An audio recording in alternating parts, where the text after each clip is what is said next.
We've had a week of snow and ice and cold temperatures, and it's time to see which plants have suffered in this weather and which ones have made it.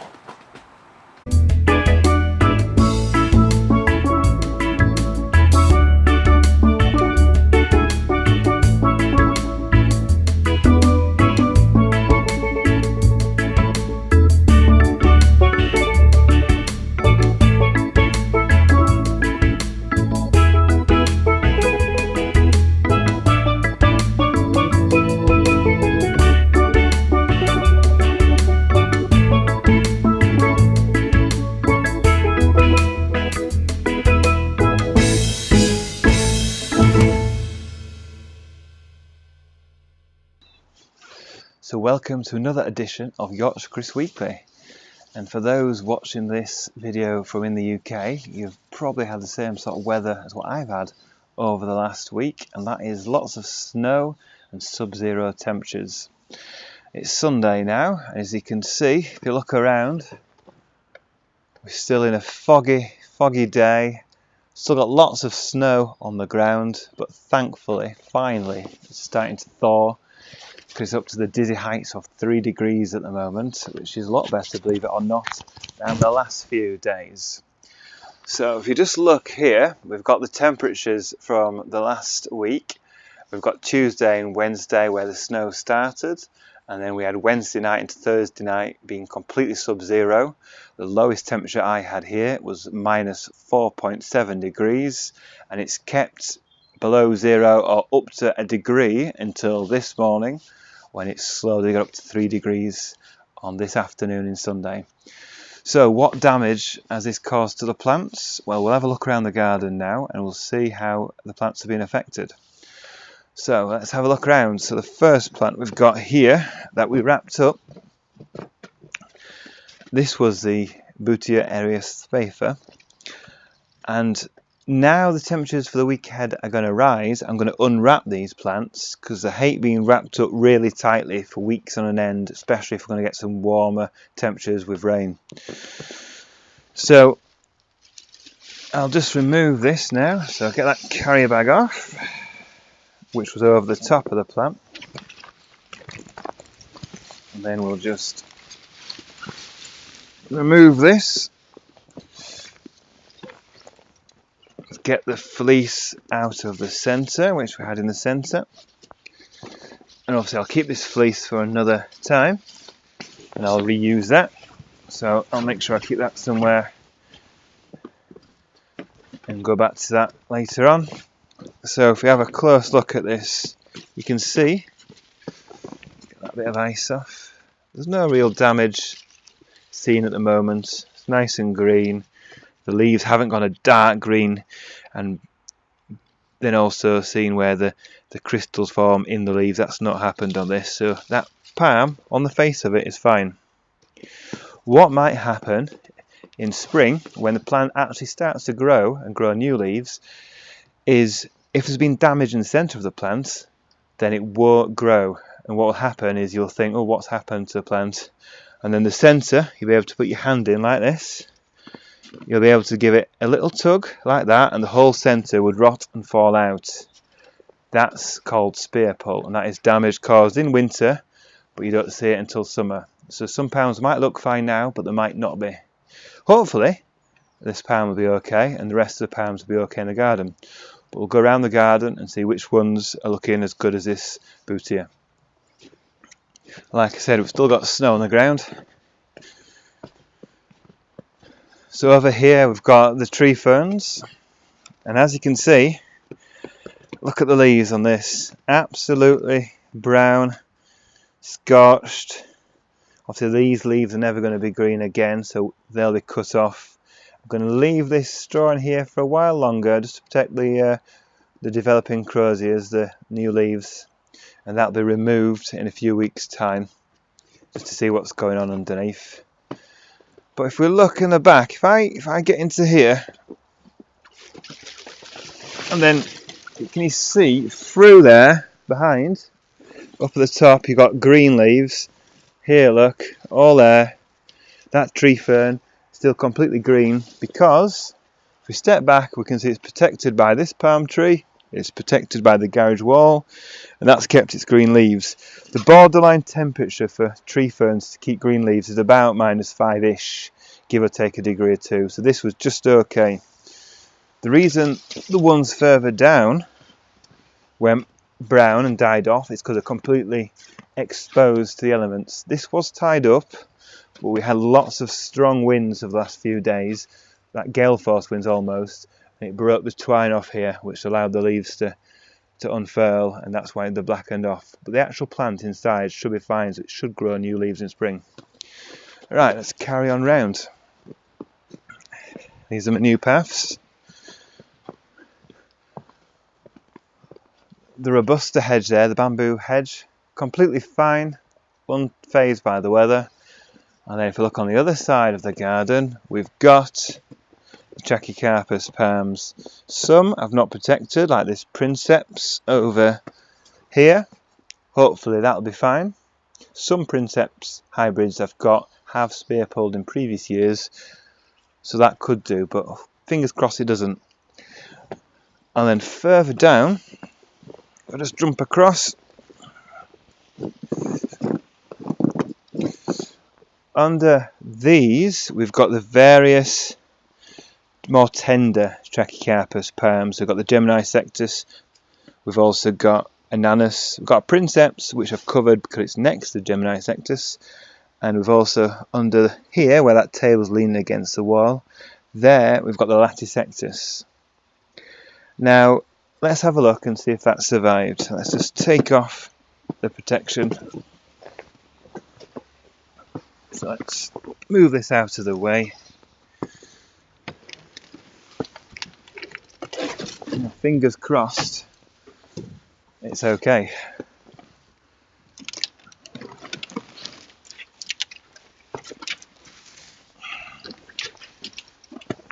Okay, now, shall we get in there? Can you get a bit closer?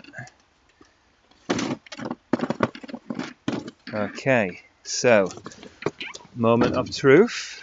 Remove the fleece. There you are. Trachycarpus latisectus with green leaves on the whole. A little bit of damage there, but nothing really. That's really good, and the spear looks firm at the moment. That's excellent. Really pleased to see that. Just cover that up a little bit. I'll just lean that against it for now. So that's excellent news. Right, let's carry on down the garden. Let's go over the bridge.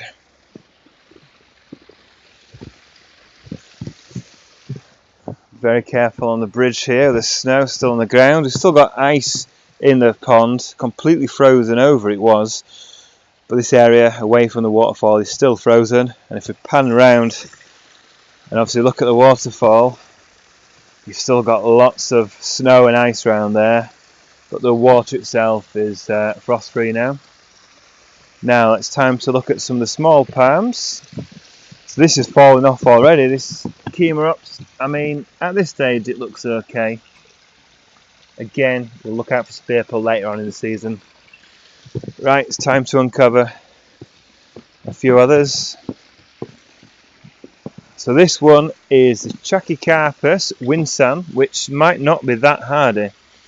Let's find out what we've got. And there we have, not bad I don't think, still got green leaves, spear's still fine, yeah. Put loads of bark around this, so I'll remove that bark and straw now, so I don't need to rot the trunk. Excellent, pretty pleased with that, that still looks okay. And the next one, if I just get around here, move this out of the way, move this lawnmower collection box, and there we have, that's a nice Princeps hybrid palm. Yeah, totally green, no damage at all on that. Very pleased with that. What else should we see? Okay, so obviously the main palm in the garden is the Jabea in the middle here. Now this I will unwrap.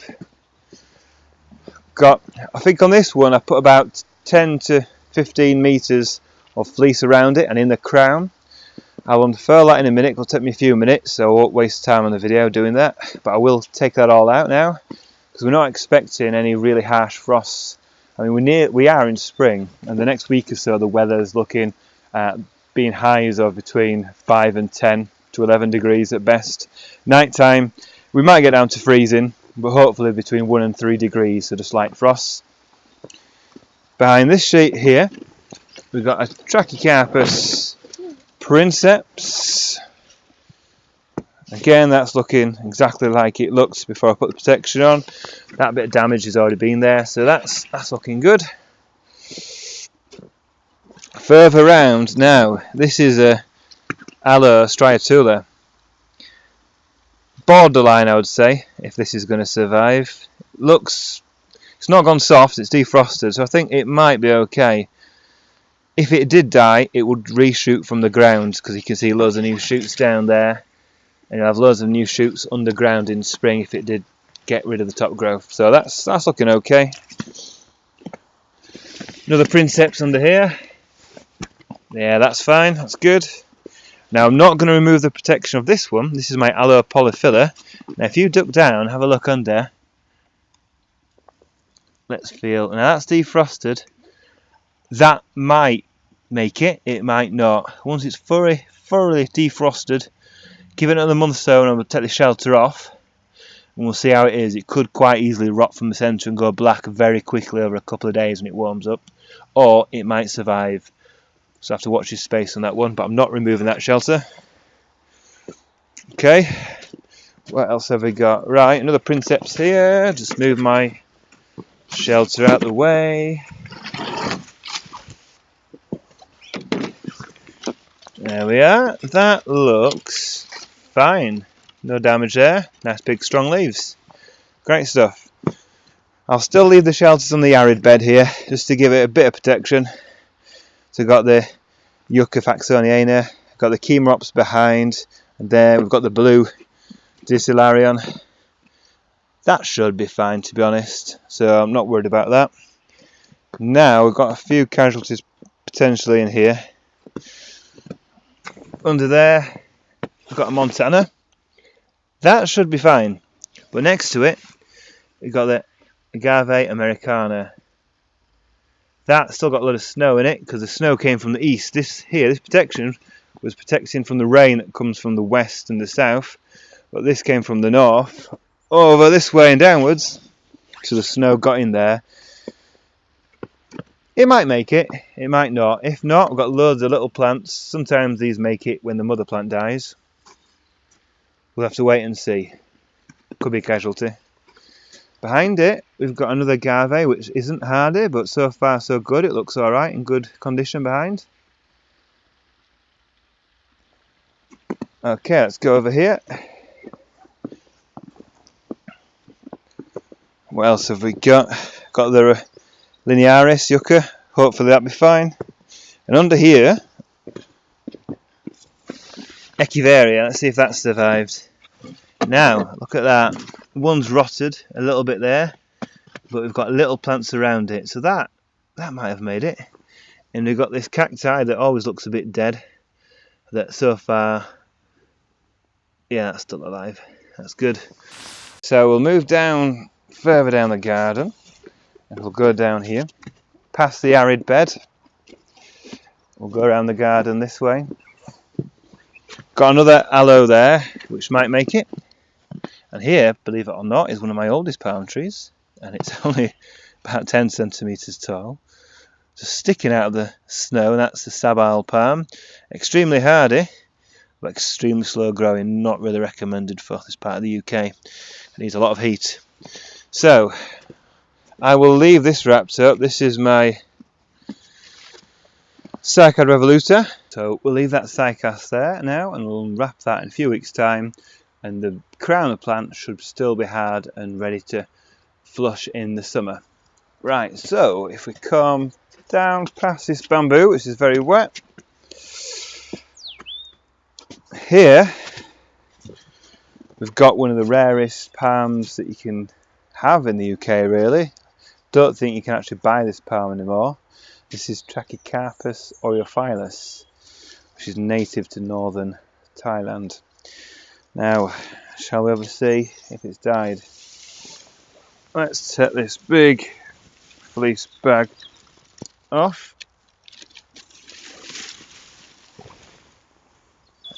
I'm going to take this other fleece bag off.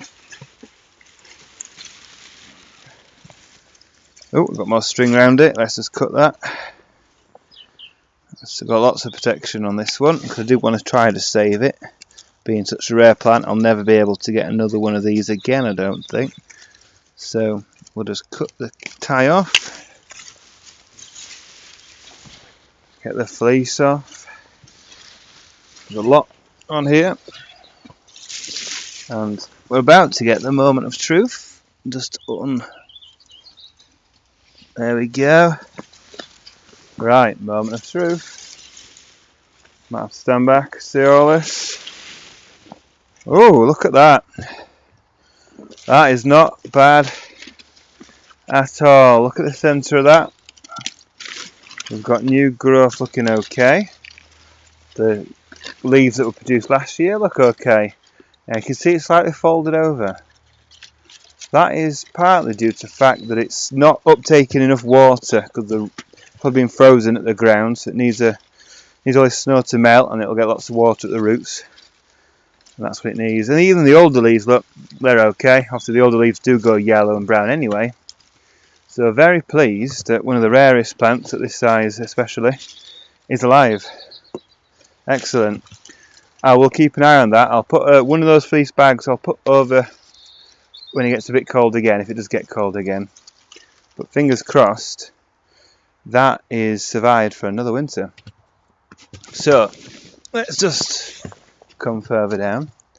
Started to unwrap this boot here, so it's like opening Christmas presents, and hopefully what we find inside are no black leaves, which have nice palms that are nice and green. Let's unwrap this.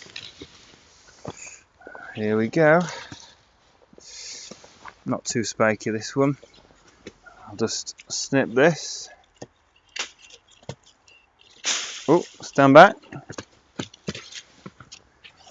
Let's see it. Way! Look at that. It's exactly how I left it. And if we come on this side and look at it from over there, we can see absolutely untouched by the weather. I wasn't expecting this one to die because it's a pretty hardy palm, down to about -8 or so before I get worried. We got down to -4.7 near the house. This part of the garden, we're a long way, it's probably a degree or so cooler. It probably did get to -5, -6, -6.5 at this part of the garden. So that's looking good, very pleased with that. Obviously over here we've got the large bamboos unprotected, they're totally fine. They'd only see damage if it was under -10 for several days at a time. These down here, got some Princeps hybrids. Again, they look okay, but these do spare pull from time to time in spring, but fingers crossed that one will be okay. Let's walk around this way. Another Princeps hybrid, totally fine at the moment. Let's go under the dripping bamboo. Now, here we come to the bananas. Now the bananas, they've been protected at the roots and the base of the stems, but I've not protected this height. They, unfortunately, will probably be rotten. That one actually feels okay, but what it could be full of ice. That's why it's hard, rather than actually the stem still being firm. But we'll find out when this defrosts this area in a couple of days' time. We'll see if these collapse down or they stay up. If they stay up, we know they're fine. And hopefully under all that straw, which I will remove soon because it's getting really wet, we'll find that it's fine at the base. So hopefully we haven't lost too much height on those bananas. Now here, if I just jump across, this is where I put that underlay over all here. So if you stand back and I'll reveal what's underneath. Alright, 3, 2, 1.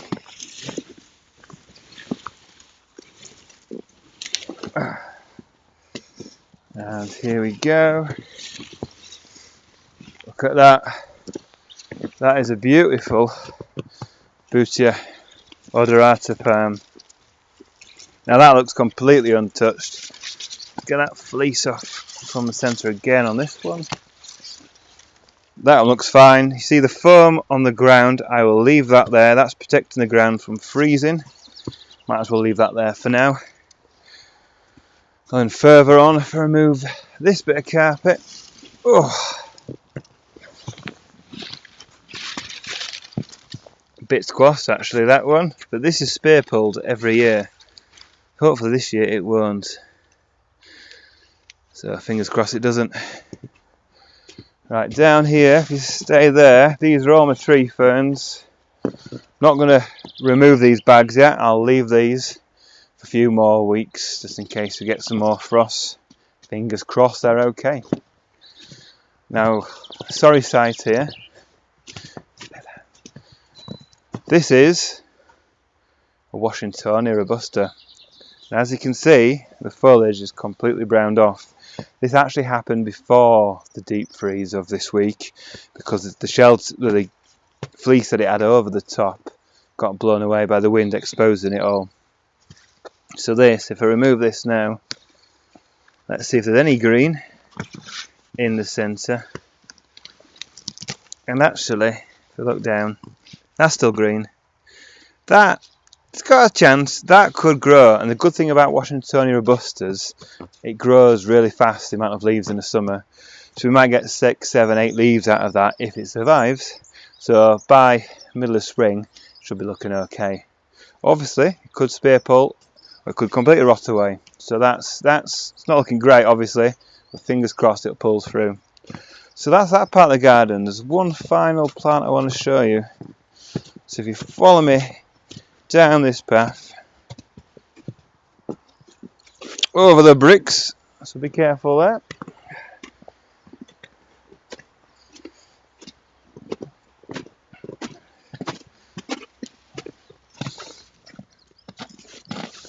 Now, this is a dead plant. This is an echium. This is definitely dead. The centre rotted out before this last week. The leaves have gone black. There's no life in that whatsoever.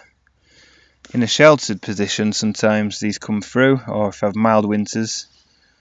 But as you can see, this winter it most definitely hasn't come through. That is a dead plant with a little caterpillar looking a bit perplexed why all the leaves have gone down there. That's not going to survive either. So echium has died. But so far, everything in the garden's looking okay. So, just to summarise what's happened in this back garden, obviously we've got lots of plants. All the palms look fine apart from the Washingtonia robusta, which might make it. All the palms look fine now, but we've got to be careful and not think they're definitely 100% home dry, because we've got to wait till spring and summer in some cases, wait for the new leaves to come out. Sometimes what happens is the first leaf comes out and it grows, and then the whole spear rots away and the whole middle comes out, which doesn't actually mean the palm's dead, but it puts it back a lot if that happens. So it looks, on the whole, that most things are okay. And as we're in March now, spring is round the corner, everything should be fine, and we don't get any more cold periods this year. So that is how the garden looks after the week of rubbish weather. Got a couple of things to show you in the front garden before the video finishes, so we'll just stop the video now and we'll come to the front garden. Now we're at the front garden. You can see the yucca rostrata, still got a little bit of snow in there, but they're looking fine at the moment.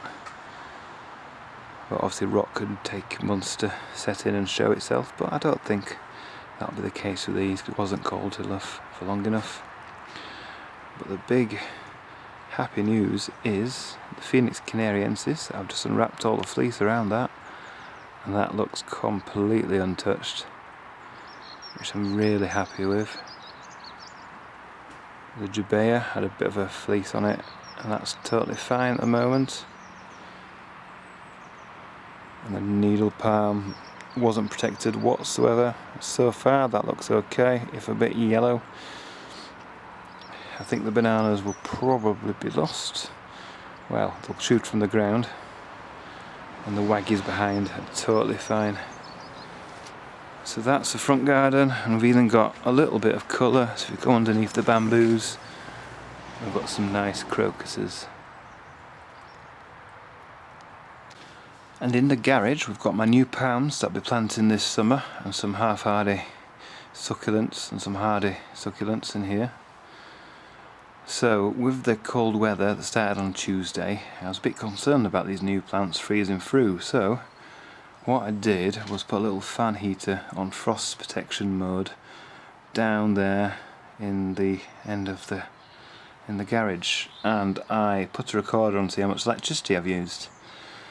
And you won't be shocked to find out I've used a lot of electricity because it's been so cold and it's a big space to heat. So if I have a look, I've used 57 units of electricity. As if they cost 10 pence each, you can see that's £5.70.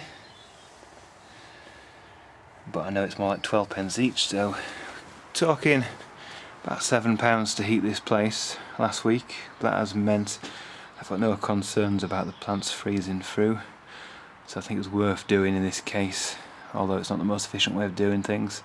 As well as the big palms there, I've got all the succulents on the other side, which I'll show you now. So there we've got the opuntia, we've got some of the more half-hardy potted trachyarpus I've not planted out yet, little agaves, cacti, we've got aloes in there. Get rid of that reflection, hopefully you can see better. So that's why I kept the heater on just for a few days. You can actually see the heater just there as well. So they look okay, and there's also puya and some aloes in there as well. And so far everything looks okay, so it was worth doing. So that is the end of my video for this week. Hopefully next week everything will be back to spring-like weather. We'll have lots of green to see and less white, and we'll be sowing seeds and be really thinking about this year's plantings and where things are actually going to go, especially in this part of the garden which is yet to be fully developed. So hope you enjoyed the video, and we'll see you next week.